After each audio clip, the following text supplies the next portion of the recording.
What's going on here? Steve, in your report on online poker cheating, just how did these scam artists pull this off? Well, it was a small group of insiders and former employees of two websites, Absolute Poker and Ultimate Bet.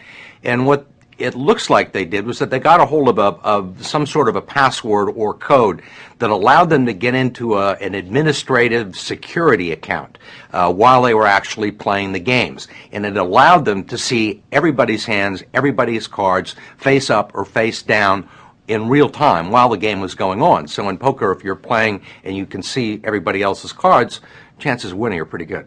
And I understand the story of how they pulled this off is possibly eclipsed by the story of how they were caught.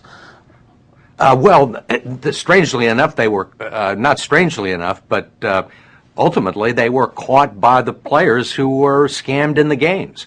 There's a huge online poker community and that communicates through websites and chat rooms, and people started making comments and posting things on the blogs on these sites, complaining about a handful of players who were winning at extraordinary rates, rates that just were statistically not within the realm of possibility.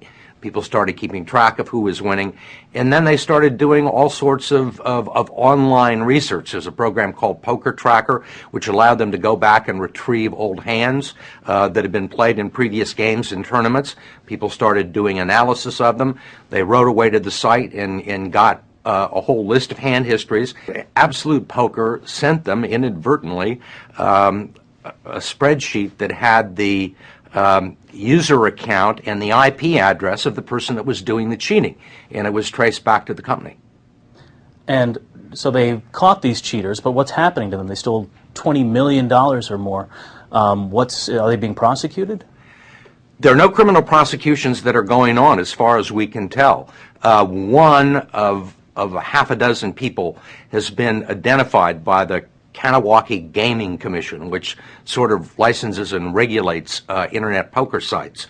The other ones have not been named, and the two sites in question are still up and operating. Part of the reason is that there are all sorts of crazy jurisdictional issues involved here, because the two poker sites are headquartered in Costa Rica, and they're licensed by an entity called the Kanawaki Gaming Commission, which exists on a purely autonomous and sovereign Indian reservation outside of Montreal. So nobody is really quite sure who has jurisdiction, if anyone.